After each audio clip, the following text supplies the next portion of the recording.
हमारे दान से, पुण्य से, ये जो लोग ऑनलाइन कथा श्रवण कर रहे हैं अपने पूर्वजों के लिए, जो ब्राह्मण भोज के लिए, गौ माता के लिए, मंदिर निर्माण के लिए जो दान देते हैं, जो तुमने पुण्य करा, दान करा, सत्कर्म करा, कथा में कहीं खर्च करा, और वो खर्च करा हुआ जो तुमने शादी में खर्च करा ने वो झड़े, और यहां जो खर्च करा वो यहां नहीं झड़े, वहां ऊपर जाके झड़े। स्वयं पितृ देवता झड़ते हैं, स्वयं हमारे घर के पूर्वज, हमारे घर के पितृ, हमारे घर के आहूत, हमारे घर के वासुक धन्यवाद देते हैं कि मेरे घर का पोता, मेरे घर का बेटा, मेरे घर की बहू, मेरे घर का परिवार का व्यक्ति शिव महापुराण की कथा करवा रहा है, सुन रहा है, दान कर रहा है, पुण्य कर रहा है, सत्कर्म कर रहा है। मेरे घर के बच्चे इस पितृपक्ष में शंकर की कथा का अनुमोदन कर रहे हैं, जिससे मेरा कल्याण हो रहा है, मुझे कुछ प्राप्त हो रहा है, कुछ मिल रहा है।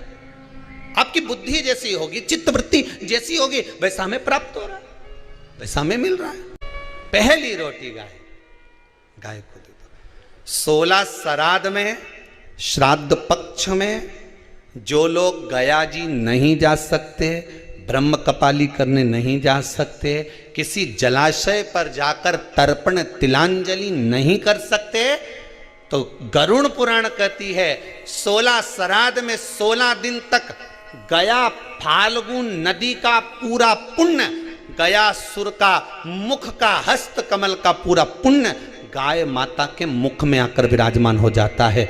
16 श्राद्ध में गाय को एक रोटी अगर दी जाती है तो गया जी में पिंड दान करने का पूरा पुण्य फल जीव को प्राप्त हो जाता है। अगर गया नदी नहीं जा सकते, फाल्गु पर नहीं जा सकते, गया का पिंड करने नहीं जा सकते, 2 चीजें अपने जीवन में उतार लीजिए। एक 16 श्राद्ध में हमें गाय को रोटी देना है, इसलिए ज्यादा घी का, तेल का कोई पदार्थ गौ माता को ज्यादा ना दीजिए। एक हवन वो जो अग्नि में साकल्य छोड़ी जा रही है, जो गाय का घी छोड़ा जा रहा है और पितरों को मिल रहा है, और दूसरा गौ माता के 16 दिन तक 16 श्राद्ध में मुख में गया क्षेत्र रहता है।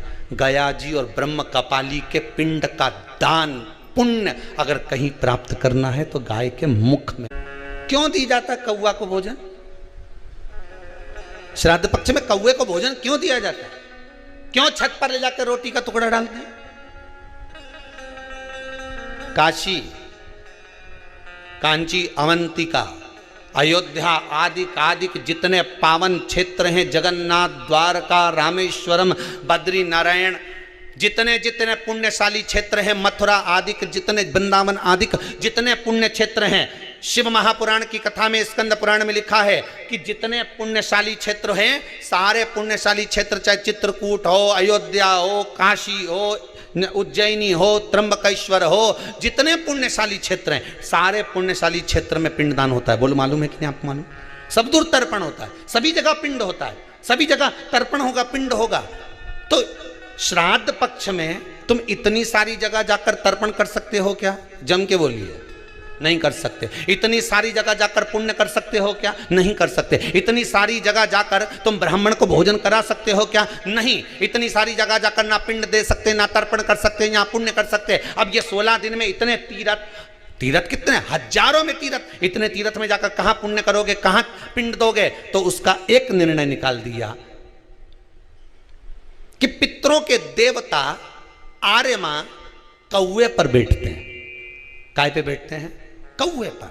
तो एक काम करो, जब हम पितरों के देवता आर्यमा कौवे पर बैठकर पितृलोक से 16 दिन जब भ्रमण के लिए निकलते हैं तो घूमते हैं, तो क्यों ना एक काम करें कि कौवे के लिए भोजन छत पे डाल दें।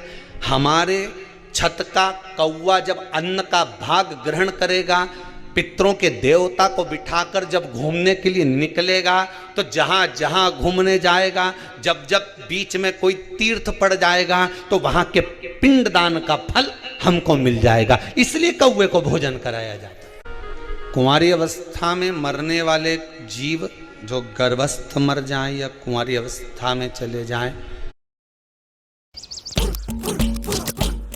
तभी आप पिंडदान कर दो।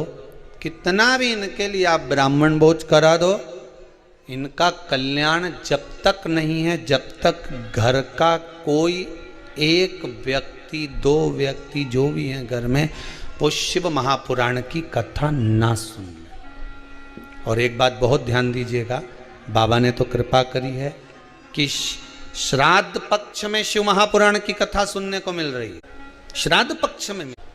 और मेरा तो माताओं से विशेष रूप से निवेदन है, पुरुष वर्ग से तो है ही, नवयुवक बच्चों से तो है ही, गर्भस्थ दुनिया के लोग तो यहां 7 पीढ़ी की बात करते हैं कि 7 पीढ़ी में अगर कोई कुंवारी अवस्था में गया होगा तो उसको मोक्ष मिल जाएगा। यहां शिव महापुराण की कथा और उज्जैनी सांदीपनी ऋषि बाबा की वो पावन धरा अवंतिका उज्जैनी में भगवान शिव के मंदिर के उस दीवाल पर लिखा हुआ है 71 पीढ़ी तर जाती है मात्र एक शिव महापुराण की कथा श्रवण करने वाले करवाने 71 पीढ़ी तर जाती। अब 71 पीढ़ी में ना जाने कितने कुंवारी अवस्था में गए होंगे, कोई जरूरी किसका याद, कौन एक्सीडेंट में, कौन अधोगति में चला गया होगा, किसको। एक बात आपको कही थी, आप लोगों को स्मरण होगा, अगर मान लो आप ब्राह्मण को भोजन नहीं करा पा रहे हैं, मान लो आप गौ माता को रोटी नहीं दे पा रहे हैं, स्वान को भोजन नहीं दे पा रहे, कौए को भोजन नहीं दे पा रहे हो, और मान लो गया ब्रह्म कपाली या कहीं पिंडदान नहीं कर पा रहे हो, तिलांजलि तर्पण नहीं कर पा रहे हो, तो एक काम जरूर करना, जल के पात्र में 2 बूंद गंगा जल डालना और वो गंगा जल शंकर को रोज 16 दिन तक चढ़ाइए, पितृदोष समाप्त हो जाएगा, पितृदोष समाप्त हो जाएगा। प्रतिदिन 16 दिन तक प्रतिदिन शिव महापुराण की कथा कहती है अर्धनारीश्वर भगवान का दर्शन कर कर जो ब्रह्म उत्पन्न हुआ। और मेरा बहुओं से निवेदन है, बेटियों से निवेदन है, माताओं से निवेदन है, मान लो आपको कोई ब्राह्मण देवता ने कहा कि आपके यहां पितृदोष है, आपको कह दिया कि पितृदोष है, तो आपको घबराना नहीं है कि महाराज जी मुझे क्या करना पड़ेगा। पितृदोष है, एक चावल का दाना घर में से लीजिए, हथेली पर रखिए, पानी का जो मटका होता है, हंडा होता है, पानी का जो मटका है, हंडा है, जहां पर रसोई घर में तुम पानी रखते हो, उस हंडे के पास में, मटके के पास में उस चावल के दाने को लेकर जाइए, अपने पितरों का स्मरण कर स्वधा स्वधा स्वधा स्वधा स्वधा 5 बार बोलकर शंकर भगवान की शिवलिंग पर, तुम्हारे घर में शिवलिंग हो तो घर में, और अगर मंदिर में शिवलिंग हो तो मंदिर में, उस चावल के दाने को चढ़ा दीजिए, कैसा भी पितृदोष होगा समाप्त होगा। तुलसी के क्यारे के पास में एक छोटी सी कटोरी रखकर घर का कोई भी व्यक्ति, चाहे महिला हो, पुरुष हो, पुत्र हो, पुत्रवधू हो, बच्चे हो, कोई भी